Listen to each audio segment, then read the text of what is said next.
for our second session of our 2020 Association of Vermont Conservation Commission's Virtual Conservation Summit. My name's Mark Nelson, and I'm a member of the board of the Association of Vermont Conservation Commissions.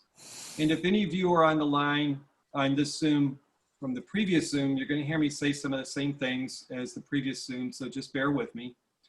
But the Association of Vermont Conservation Commissions, just so you know who we are, we're a nonprofit organization whose mission is to support Vermont's conservation commissions and to encourage the establishment of more conservation commissions in the state.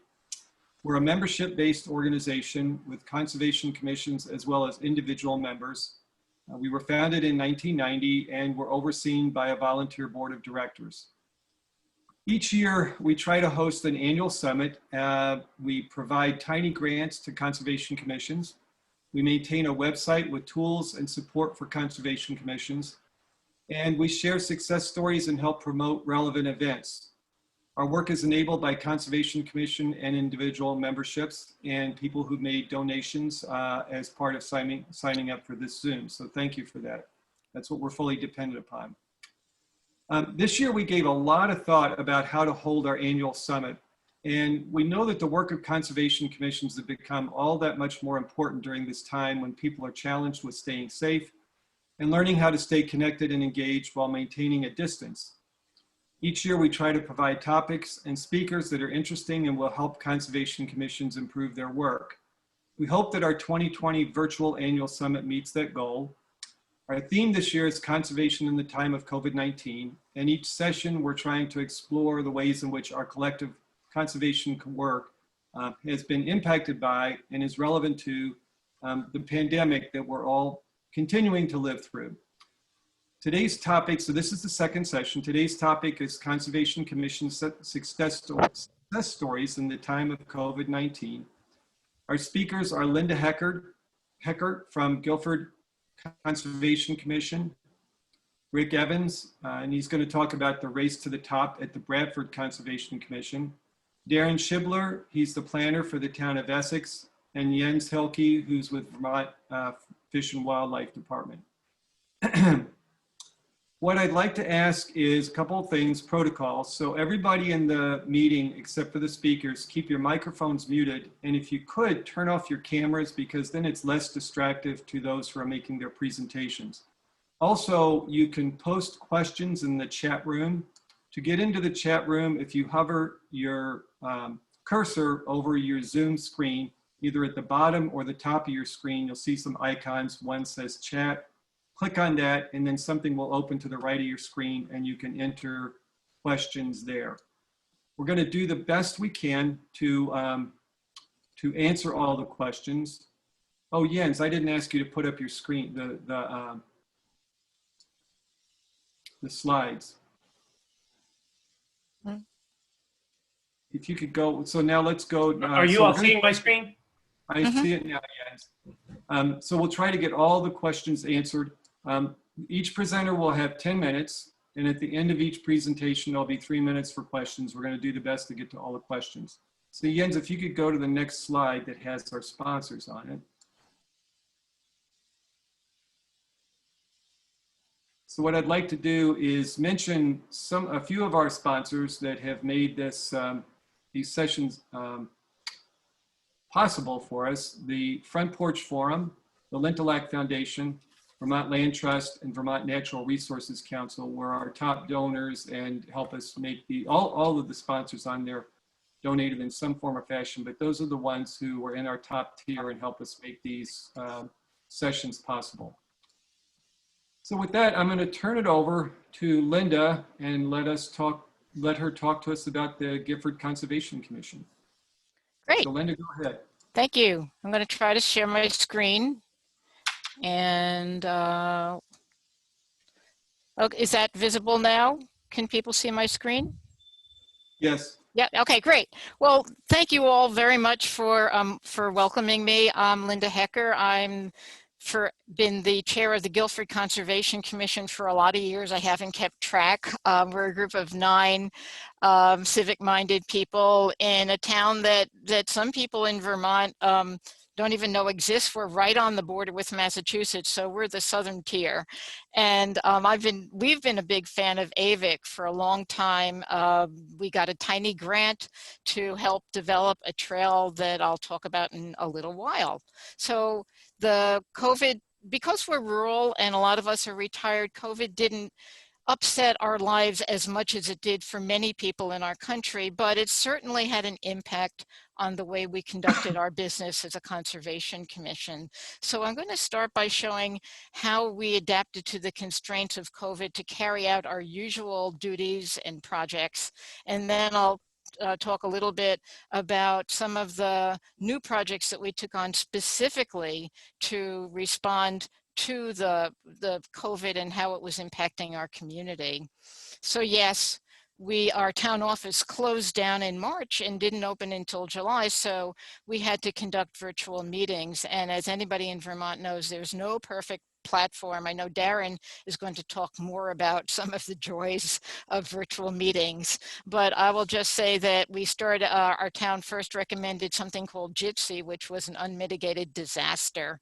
And then we tried my free account of Zoom, which was good until somebody needed to phone in.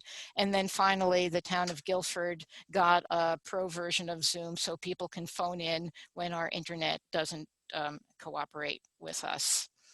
We also tried socially distanced meetings, and what this means, bring your own chairs, bring your own masks, water bottles, and it's weather dependent.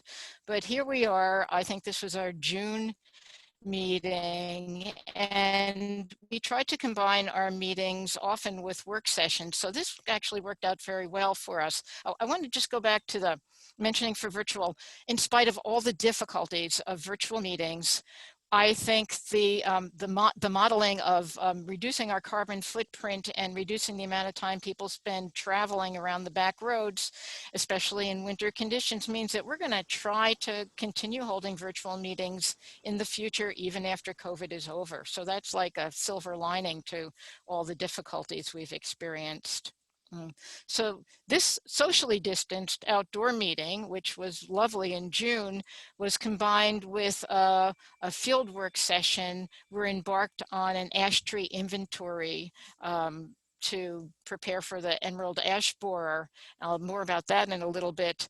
So this meeting, after our brief business meeting, we walked over to a cluster of ash trees at the other end of this driveway in front of our town office, and refreshed our memory about the protocols that we use to identify and categorize the condition of the ash trees that we're trying to inventory. And a lot of our current work is evolved around our trail maintenance project. The AVIC Tiny Grant helped us develop a trail in a local demonstration forest, which is run by the New England Forestry Foundation. So it's not a town forest, but it's kind of close in that the town has access to it. And there were a number of maintenance projects. You can see an eroded culvert, which we're working on maintaining, and some logs that were illegally felled across a brook. So we met at the trailhead to divvy up the responsibilities and talk about what needed to be done. And then we fanned out along the trail, either individually or in pairs with masks, maintaining our distance, to do the projects either on that day or to return individually to continue the projects, which included a lot of invasive plant control, maintaining signage and brochures, laying some new stones in wet areas. So these meetings, with a little bit of finesse and masks and keeping aware of who was standing near us, we were able to conduct our business almost as usual. And typically, we go on a hike every month around the back roads of Guilford, which is open to the public, and they've been very popular. But the last year, because we've been embarked on our ash tree survey, which involves a lot of walking around the back roads of Guilford, we haven't been maintaining our regular hiking, but we did one hike on this lovely property next to the property where our town, where the forest is, that where we maintain a trail, and we were looking for ways to extend the trail. So we did a socially distanced hike, and then the landowner very graciously invited us for a bat watching. He had a colony of 100 bats that lived in his belfry, that is his cupola. And it was pretty amazing spending a beautiful evening watching these bats emerge and circle around and then fly off to do their nightly business. So I would say it was probably the social highlight of the year for us.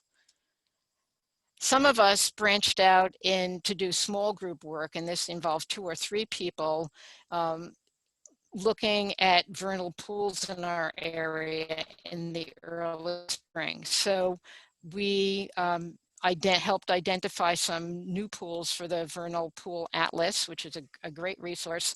And we also monitored the pools. There's somebody looking at some frog eggs. So that was a great way to stay safe and socially distanced and do some of our citizen science work. Our biggest project of the last year has been the ash tree inventory. Emerald ash borer has not hit Guilford yet, but we discovered as we surveyed our 67 miles of back roads and town properties that about 1/3 of our ash trees are already in really bad shape. So our project involved being trained in identifying ash trees and monitoring their condition, and using the collector app to record every ash tree along our rights of ways along with its condition and mark those for high priority removal. We're doing this to support our town road crew and the select board, which is preparing for emerald ash borer or other ash tree disasters by already budgeting money. Whoa, that was a big gust of wind that just blew in. So we're preparing by helping our road crew identify high priority trees along the rights of way that when they fall will be dangerous because they impinge on either someone's house or will fall in the middle of the road. So we have embarked on that survey. We have now completed the survey. And we also posted signs on trailheads alerting the public to be aware of emerald ash borer.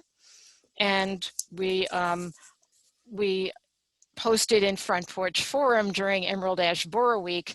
One of our members designed these really attractive signs that we put up on 1 or 2 ash trees along every road in town during EAB Awareness Week, just to get people aware that there are ash trees and that a lot of them may be coming down in the near future.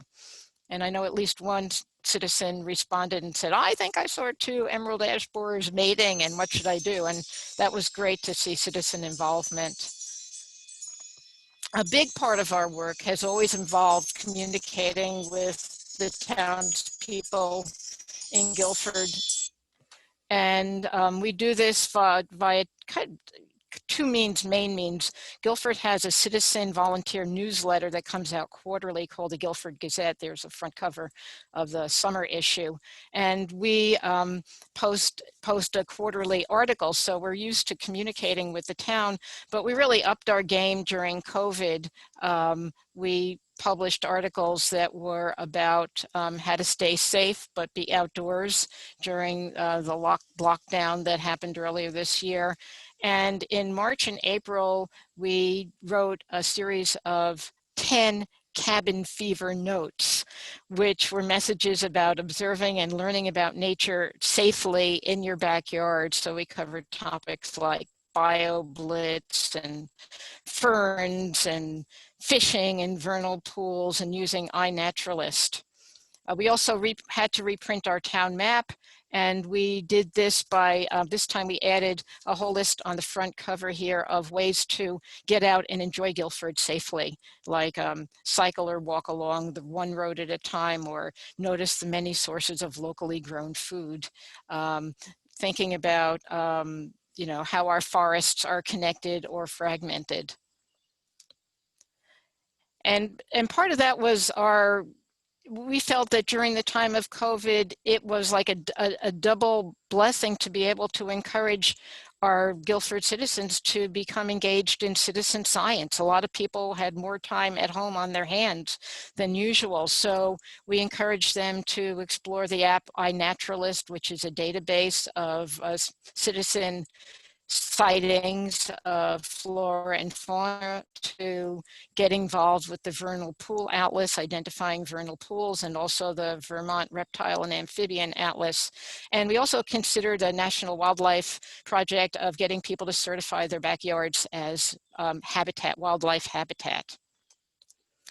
And during the downtime, we encouraged all the members of our commission to educate ourselves, and we posted notices in Front Porch Forum for other people in town. There's just like an explosion of valuable information conducted by a webinar, and really another blessing or silver lining is that whereas I probably wouldn't have gone to an event in Richmond or Huntington, I can participate in almost every educational event of the season just by logging in on my computer. And thanks and kudos to the Vermont Natural Resource Council, Vermont Land Trust, Agency of Natural Resources, Urban and Community Forests, Vermont Covens, Audubon Society, all of whom have given us a bountiful and really very wonderful webinars.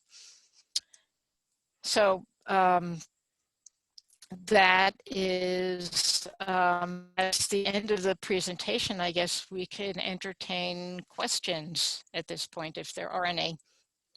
Linda, I'm going to stop screen sharing. Yeah. Linda, thank you. That was great. I had heard there was a lot of stuff going on with your Conservation Commission, but this is really impressive. We do have one question in the chat. Yeah. And if anyone else has questions, don't forget to post them in the chat. But the question, it's from Phyllis Rubenstein. Says you have an extremely active commission. How many members are on your commission?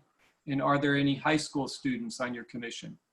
Great question. We are a 9-member commission, and that was in our charter, although sometimes we've been down a member and had to go for a while with sort of understaffed.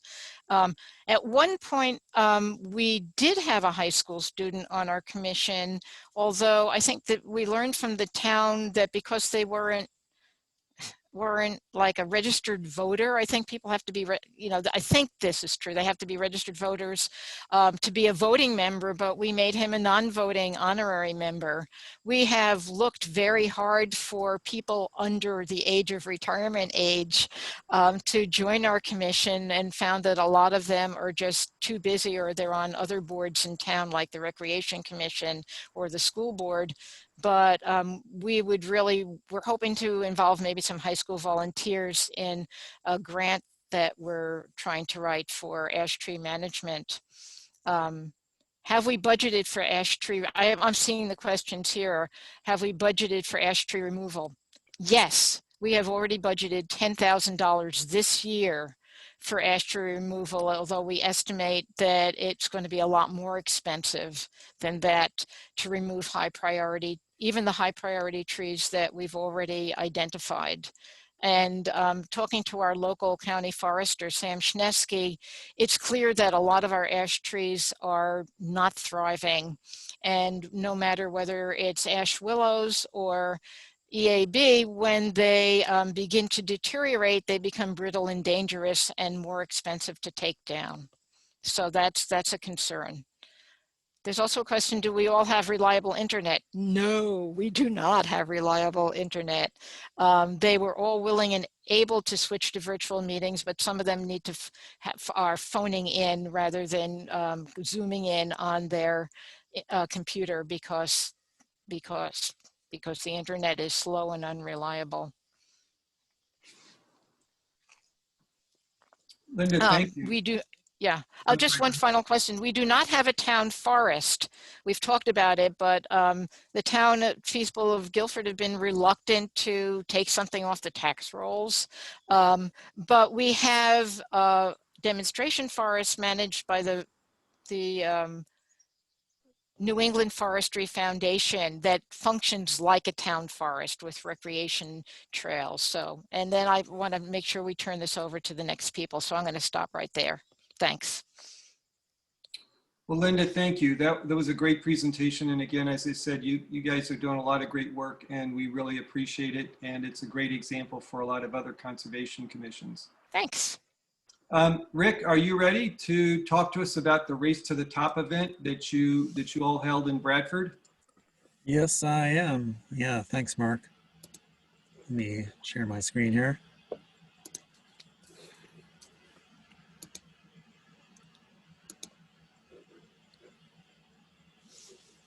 Okay. Yeah, like Mark said, I'm going to be here to talk about the Race to the Top of Bradford and how we operated virtually this year and had success overcoming COVID and operating with this abnormal year that we've had. So first, wanted to talk about the Wrights Mountain Devil's Den Town Forest that we have here in Bradford. It's 517 acres. It's owned by the town, and it's managed by the Bradford Conservation Commission. And there's about 10 miles of trails here on the mountain. Wrights Mountain itself is about 1,800 feet high. Has a beautiful view, as you can see, looking out to the west and the spine of the Green Mountains. It was in 2018, it was designated as a National Historic Trail by the National Park Service, which we're very proud of. We did a trail count in 2019 during the summer and fall and averaged 1,750 visits per month, which really surprised us. And this was in 2019, and we suspect that in the time of COVID, with so many people getting outside, and we've seen quite a lot of people up there. We suspect it could be even more this year. Some more pictures from Wrights Mountain. On the left is our National Guard battalion here in Bradford at the top for an award ceremony. In the middle, fall foliage scene like you might see this time of year, or maybe a week ago before it all blew away in the storm. And on the right shows the cabin that's at the top in the winter time. And that's, free and open to the public. Used to be privately owned, but now it's town owned. It's really just a shell of a structure, but can be used for shelter or camping or what have you. And Devil's Den, also in the town forest here, is it's a boulder strewn ravine with several shallow caves that people can explore. It's known for Benoni Wright having lived there for a period of religious seclusion in the late 1600s, and the townspeople believe that his soul became inhabited by the devil, which gave his spot of seclusion the name Devil's Den. Now on to the race itself. This is our sort of logo that we use on postering, advertising. We also use it on our t-shirts that we give away at the race. We're pretty proud of it. It shows an image of the cabin at the top of the mountain. So what is the Race to the Top of Bradford? Back in 2010, Nancy Jones, our fearless leader of the Bradford Conservation Commission, she approached me. She knew that I was a runner in Bradford, and she had heard of the Race to the Top of Vermont that's held on Mount Mansfield, and she thought, well, could we do something like that here? And so we got together and brainstormed and came up with this race using the trails, the trailhead and the trail system that we have to go to the top of Wrights Mountain. And what we came up with is a 3.5 mile trail run that ascends and descends Wrights Mountain. And then we have an easier 1.5 mile trail run in the lower slopes that kids and walkers can do. And the purpose of the Race to the Top of Bradford, one, it's a fundraiser, raises money for the Friends of Wrights Mountain Fund, which is used for upkeep, maintenance of the town forest. And it's also, the race is held on the first Saturday in June, which is when National Trails Day is. So it's a National Trails Day celebration.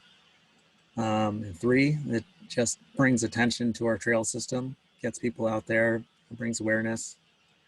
And then the last one, which we didn't plan on, but Finding Our Stride is a kids organization that gets kids out running, elementary school kids, and the kids train for a period of weeks, and then they have a goal event, and several schools have adopted our race as their goal event. So now we've had, in the last few years, a school bus arriving at the race, and quite a few kids.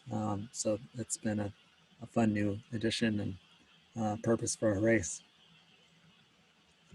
So how did we change this year and change our race to a virtual format from what we had done before? And what you see in the background is a beautiful picture of the cabin, again at the top, taken by a local photographer. So in the past, we've had the race on the first Saturday in June. And this year, we changed the virtual race to allow people to run any day in the month of June. In the race style, your traditional mass start race where everyone starts at the same time. And this year, having it any time in the month of June, everyone was running just on their own, whatever time of their choosing. The registration for the race, we had in the past, a lot of people just showed up on race day, and it was, kind of a lot of chaos before the race with registrations happening. But this year, we were completely online, used the platform Run Sign Up to do our registration, and it took a lot of the hard work off of us, and it was really easy. Results in the past, we've had to sit out there diligently timing all runners as they stream through the finish line, and then formatting results. And this year, runners timed themselves and they submitted their times, and Run Sign Up collated those, and so it was all done basically for us after we set up the page. More adaptations on our awards. Before, we've had awards for winners and age group winners. And this year, we just decided to do no awards, and that really just didn't seem to matter. People were pretty excited about the race, and wasn't a problem. Money raised, we typically end up raising about $1,000 at our race. And this year we ended up also raising about $1,000, which kind of surprised us. We just did the race by donation this year, but people really wanted to support the race, and it kind of surprised us. We raised about the same amount. Beneficiary, like I said before, the race benefits the Friends of Wrights Mountain Fund. This year we changed it up. We knew about food insecurity, and so we wanted to benefit the Bradford food shelf, and we also split it 50-50 with the Space on Main, which is a co-working space that benefits the community here in Bradford, and it's actually where I'm speaking from today. And participants, like I've said before, we had a mix of adults and kids, with quite a few kids in recent years. But this year, with school shut down and Finding Our Stride not operating, we had mostly all adults and few kids. So what were the silver linings? We heard from a lot of people, the flexibility was great. They were able to run, after work, a cool weather day, whatever, day of their choosing worked out for them, evening, morning. Runners really like that. And we ended up raising as much money as in other years. That was great. And less work for us, way less work having this online format. So it's sort of almost like a year off for us, which was nice. And what are we going to do going forward? I think, we're still going to return. We want to return to an in-person event just because, as a race, people really enjoy that, that sort of that celebration atmosphere and head to head, we're all getting together. So we want to get back to that once we're all, we have this all clear from COVID. Other things we might consider are possibly not doing awards. Maybe people aren't motivated by awards. Maybe it's always a hassle to solicit our local businesses for awards, and maybe we can get by without it. And maybe we do only online registrations next year, and instead of having on site, so we avoid that chaos. And maybe we'll also add an on your own race that goes along with our in-person event. So maybe that's another consideration. All things we're kind of thinking about for future years. And also wanted to put a plug in for this Devil's Den 24-hour race, which is coming up this Saturday. This is a separate event, but we're pretty excited about it. This is the first year it's operating, and it's going to happen with just 15 participants that are going to run for 24 hours straight on the Wrights Mountain trails, repeating a 5-mile circuit. And the people are raising money to benefit veteran suicide prevention and the Friends of Wrights Mountain Fund. So any questions about the, putting on a trail race, or what we have here with the Wrights Mountain Town Forest, or what we're doing here in Bradford, you can contact me, the race director here for the race, and Nancy Jones is our chair of the commission. And we also wanted to mention too that in another conservation success story, we're holding a virtual Jackson Wild Film Festival coming up in 2 weeks on Sunday, October 25th from 4 to 7 p.m. People can sign up, and it'll be a virtual film festival showing 15 award-winning films about nature, conservation, and activism. So if you have any interest in that, please email us and we'll get you that sign-up information. And that's all I have. If anyone has any questions, I'd be happy to answer them. Rick, thank you. I don't know if you can see in the chat box, there's one question that just came through, but I have to say one thing. Thank you for sharing those pictures. I've never been to Wrights Mountain, but I'm definitely going to go now after seeing some of those pictures from the top. That's really pretty. So the question that we have in the chat box is from Kathy McCarthy, and it asks, did you obtain any special insurance for the race, such as to protect against possibility of sprained ankles, etc.? Yeah, that's a good question. We consult. We have a race waiver that's part of our registration, and then on the town land they have their general town insurance. So we had I believe we had the town lawyer review our registration waiver along with the town's insurance to just make sure that they were okay with it, and the select board had to also sign off on that, and they were okay with that. Okay, and then there's one more question from Jim Corvin. Please explain the virtual film festival you've got coming up. Yeah, Nancy's more familiar with that, but it's coming up on Sunday the 25th, and so you register.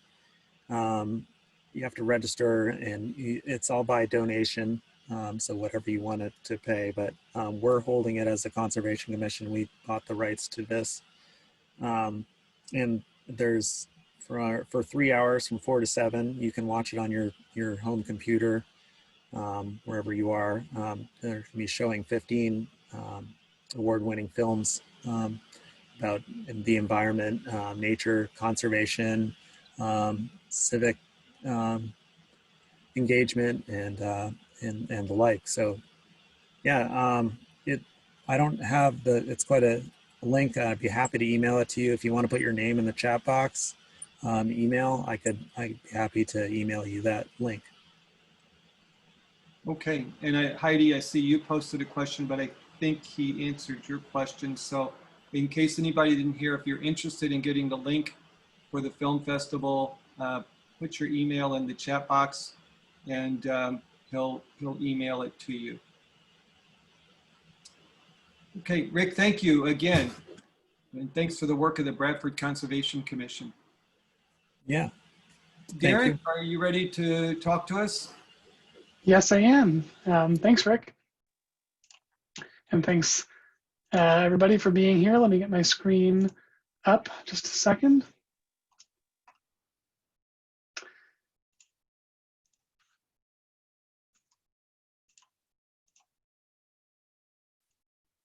All right, can you all see the screen and see the presentation and hear me well? I think we're seeing presenter mode, Darren. Okay, I'm not sure. I should have tested this earlier with presenter mode, so let me try again. How's that? Perfect. Great, thank you. So thanks for having me. And I am going to talk, I'm Darren Schibler. I'm the town planner for Essex. And part of my role is to support the Conservation and Trails Committee here. So I'm going to talk primarily about virtual meetings and virtual conservation work, and a little more the nuts and bolts of how things might get done in the middle of the pandemic. So COVID-19 brought us a lot of new information, a lot of new adaptations, and including a new law that's temporary called Act 92. It makes changes to open meeting law, which typically requires that there be a in-person meeting that's warned and the public can participate. Or before, we were allowed to do virtual meetings as long as there was an in-person option, but Act 92 allowed us to go completely virtual so that we didn't have folks gathering in small spaces.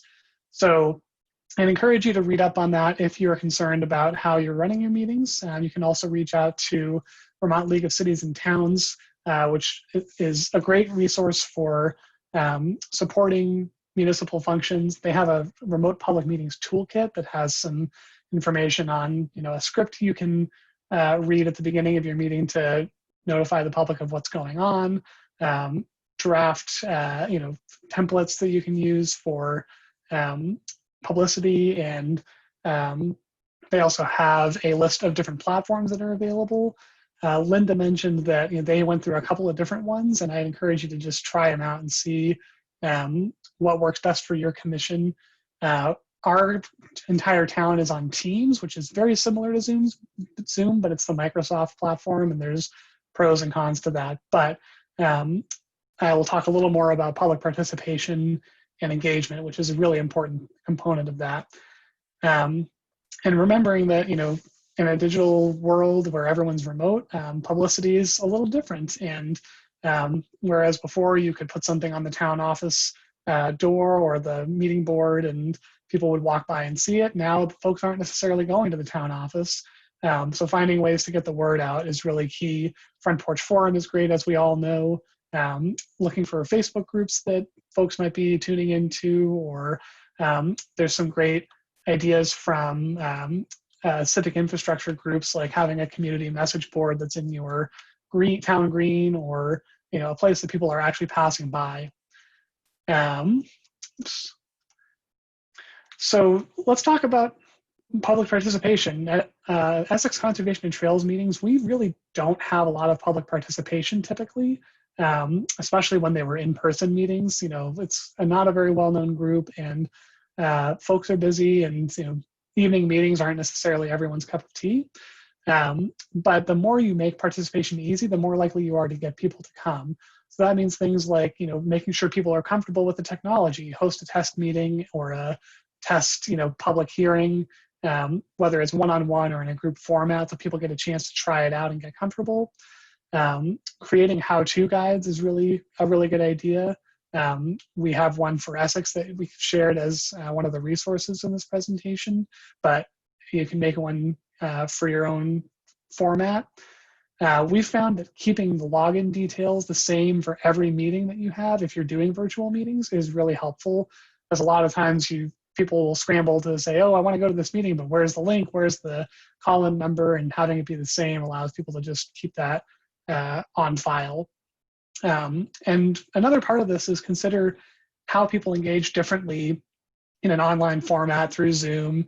We've mentioned Zoom fatigue. It's real. And I think especially when a lot of us are doing that in our day jobs, if we have those, or even just talking to others through the internet, it's people tend to shut down a little bit and not engage as much. So finding ways to provide different options, whether it's through a screen share or a video, or just through calling in, or maybe writing comments to folks, or even, as Linda showed, having an in-person gathering, but that's safe and socially distanced. All of these are things that we should be doing anyway, but are particularly important during COVID. And in a similar vein, remember that not everybody has the same access to technology and same comfort with technology. So just be aware of who you're trying to reach and who's at the table and what might be bringing them there or keeping them away. Once you're actually in a meeting, a remote meeting, there's some tips that we can share that we've discovered, and a lot of this is pooled from other talents and planners and community engagement specialists that we've learned over the last few months. So it's really helpful to establish different roles for who's doing what. It's good to have a moderator. It's good to have a tech support person and someone who's sort of monitoring chat, making sure everybody's connected. It's also good to have someone taking minutes, as we are required to do, but also keeping track of time and the agenda. Like I said, providing a tech support option as a backup to someone who can't connect, a phone number that they can call or place they can go to get a better internet connection. One really great resource is the Vermont Public Service Department has a map of public Wi-Fi spots, so town offices, schools, libraries, and places that people can go to and bring a laptop or a phone and participate from their car or outside is really helpful. As we mentioned at the beginning of this session, muting everyone who's not actively speaking or turning off their video is helpful with bandwidth and with keeping things smooth so that everybody understands what's happening and can hear and see. And it's important to review all of those tools and tips at the beginning of a meeting each time, even if you think everybody knows. We all need a refresher. And remember to speak sort of like you're using a walkie-talkie. So if you're looking for input from someone, or you say, hey, Joe, can I, what are your thoughts on this? Remember that they might have forgotten to unmute. They might be having technical difficulties and trying to get back to that, or the connection might be delayed. So, asking once, hey, looking for your input. Didn't hear you. Can you try again, or remember to unmute? And then maybe providing an option of, okay, we'll come back to you later in the meeting. Those are really helpful tools to make sure this feels productive and not just, a lesser evil that we're trying to use to continue our work. So in terms of what will stick going forward, everyone's mentioned that there's some great outcomes, that we've seen from COVID in spite of how terrible it is. Things that have made us think differently about how we go about it. People might be able to participate more using a remote option if they can't physically come to a meeting or if that time doesn't work for them. Recording your meetings and letting them be viewed later is really helpful so that people don't have to do it at that particular time. We've seen some folks, challenged with the new technology and adapting to that, but I think a lot of people are actually willing to give it a try, and they're really craving a human connection in these times. So hopefully we'll see more of that going forward.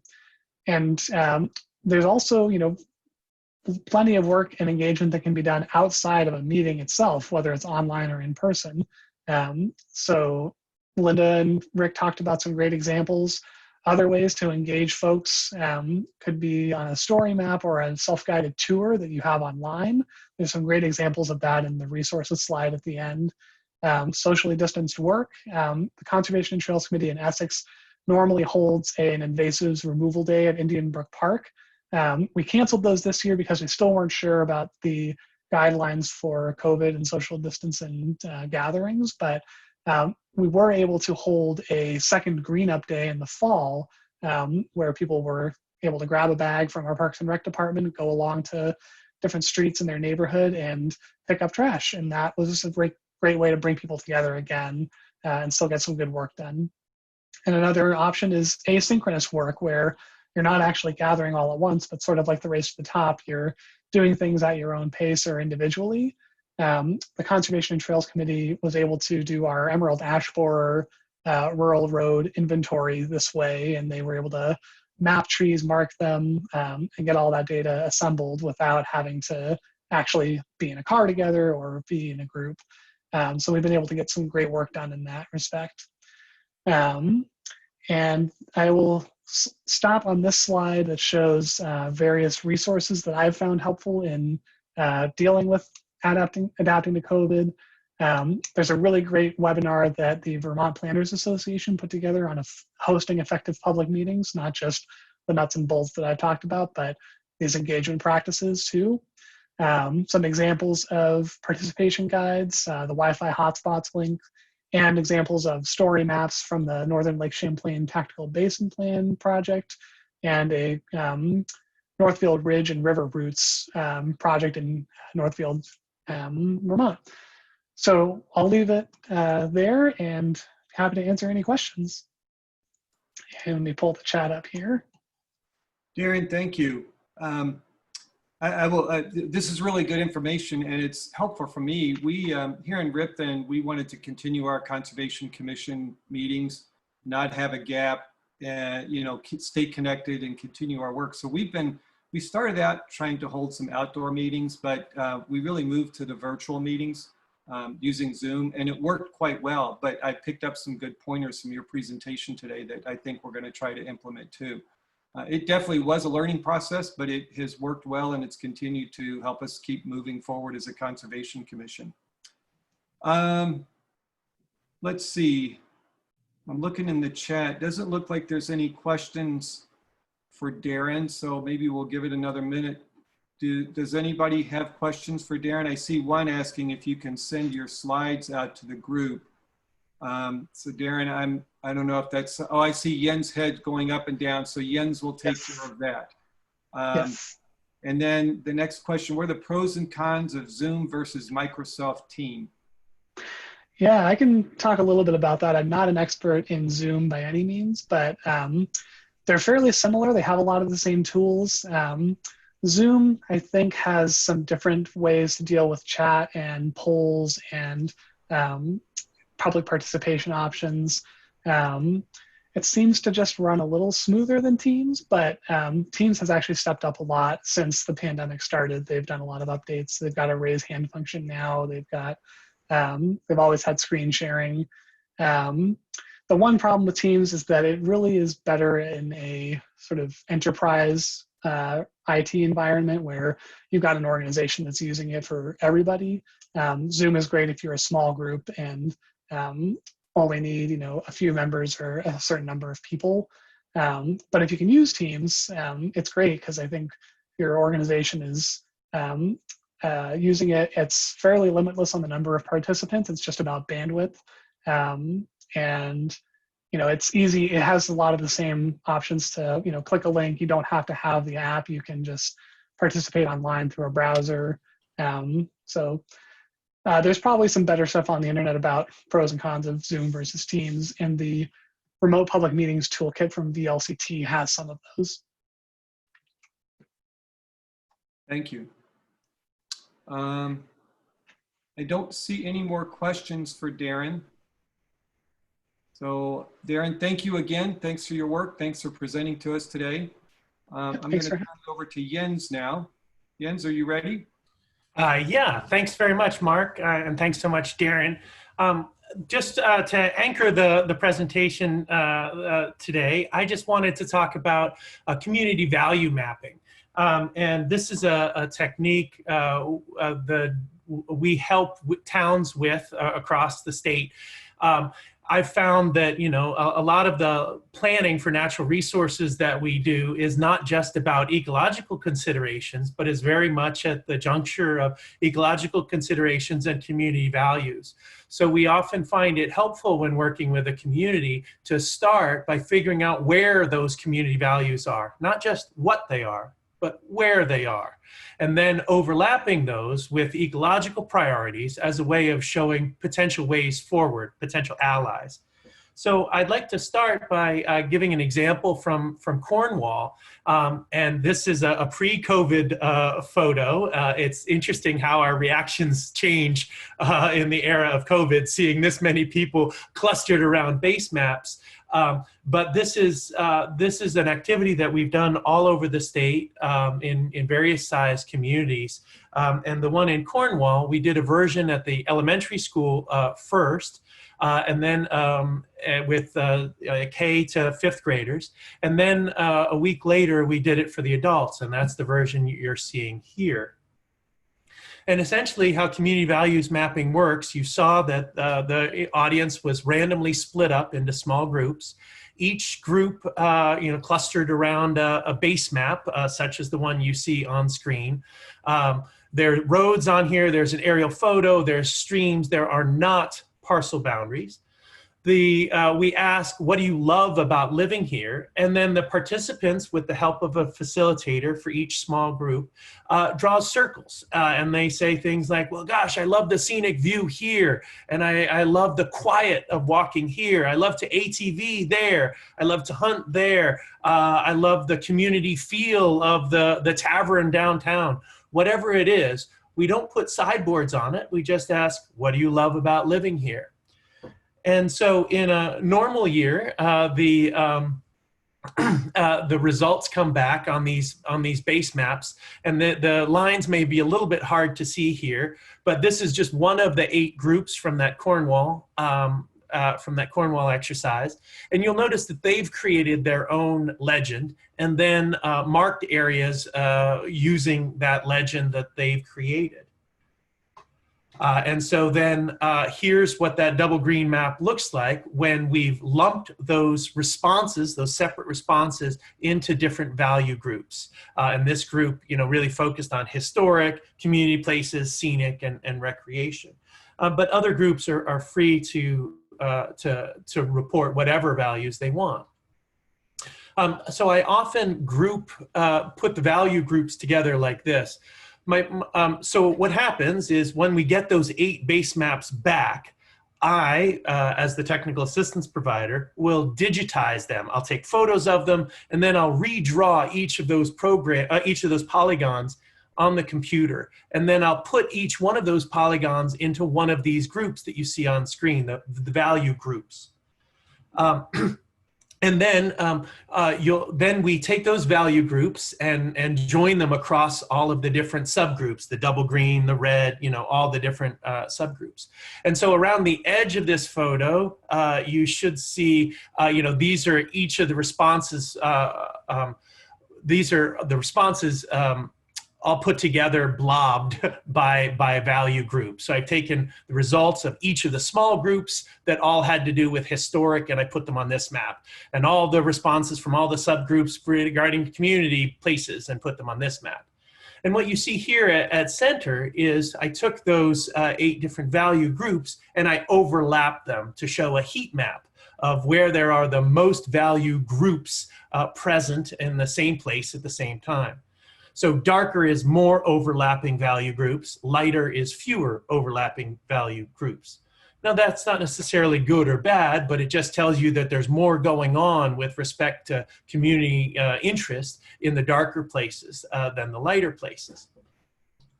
And then I provide maps to the Conservation Commission or the host for the event that takes that heat map and overlaps it with ecological priorities. What you see down here in the bottom left are the ecologically significant sites, the results of an inventory that Brett Engstrom did for the town of Cornwall. And I overlap them with these community values, and you can see how much overlap there is between this ecologically significant area of Cornwall Swamp and all of these different value groups. So for the Cornwall Conservation Commission, this showed potential allies in conservation at different sites. If the hunting community and the recreation communities are interested in a place, and it's also ecologically important, well, those are potential allies for working with in the future. So that's how things work in a normal community values mapping session.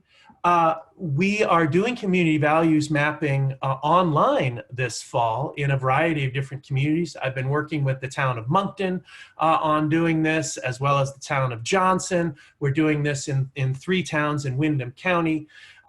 And we're using the software called Miro.com. And essentially, this is a gigantic whiteboard where you can post whatever, and all the different users will go onto the same whiteboard at the same time. Now, what I have on screen shows you that you can make a frame in this whiteboard. And so we're using this, and then there are live links within the whiteboard. So we're using this in 2 different ways. One is for a live event where we get as many people together as we can on this online whiteboard at once. We have separate facilitators for each small group. And here we're using Zoom because we can use the breakout group function in Zoom to get those small groups, to divide up into small groups. There's also an asynchronous version, meaning we'll have this whiteboard open for a couple weeks where folks who weren't able to attend the live event can report their findings at any time during those 2 weeks. So what you see here is a map of, this is the whole whiteboard. And I mentioned that there are frames. So you can use this as a PowerPoint because there are links for each of these frames. And so a user will jump, this is down here, this is the picture I just showed you. And if they chose the live event, they'd get bumped here. And then they'd follow the link and they'd go to that screen, and they follow the link and go to that screen. So it's a gigantic whiteboard. You can zoom out and go anywhere on the whiteboard, or you can go have a through line like a PowerPoint presentation. And then this just shows that each of the small groups has their own base map to work with. So this is the screen where we divvy up the small groups and use that Zoom breakout. I will say that I learned about Miro on a Vermont Planners Association webinar, and I've been really thrilled to use it and get into it. Here's what the user experiences. So there's this toolbar on the left side of the Miro screen, and it allows you to use the pen to draw things. You can choose different colors. You can add text. You can add sticky notes. But really, we put in a base map in the background and locked it so no one can mess with it, and then have users draw those polygons for the different different value groups. So this is a way that we're trying to do this sort of thing in the online environment to keep everybody safe, but to still get that sort of input on how to move forward and where their community values are.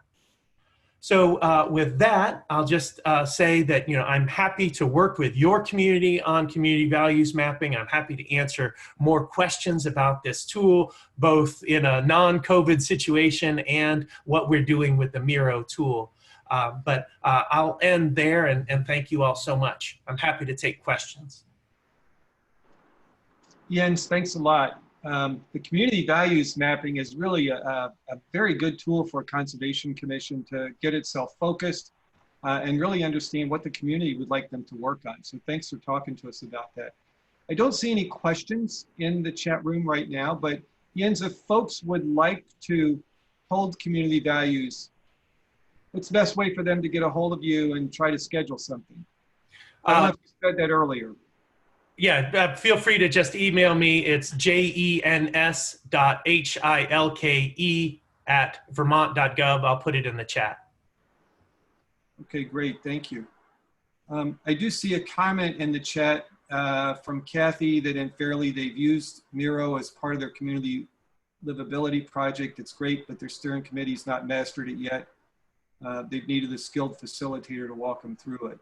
Yeah, and that's true for Heidi's comment as well. Really, this is difficult for people who are not tech savvy, and so for the live event, we have facilitators that are both skilled experts in using Miro as well as in the Zoom format, and we really do everything we can to hold hands. Hold hands of the participants, moving them through that. But we're trying to be as aware as we can, and then we're also putting up billboards in town with markers. You know, there's a clean marker bin and a dirty marker bin and hand sanitizer and so forth. But that's sort of the low-tech version, is go to the billboard and draw on that map, and then I can digitize that and bring that in with the others. Jens, thank you. And being respectful to the folks who have joined us today, we're trying to start on time and end on time.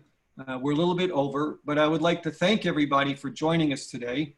I hope you found the sessions beneficial, educational, and entertaining. I'd like to remind you we've got 3 more sessions coming up. The next one is on October 21st. It's Perspectives on Land Access, Equity, and Conservation. What role can conservation commissions play? Then we've got one on November 4th, Agriculture and Clean Water. And then our final session is on November 11th. It's our keynote, and it's Resilience and Change, Conservation and Community in a Renewed Vermont. If you go to the AVCC website, which is vermontconservation.com, you can click to learn about the remaining webinars and register for them. So again, thank you all for joining us today.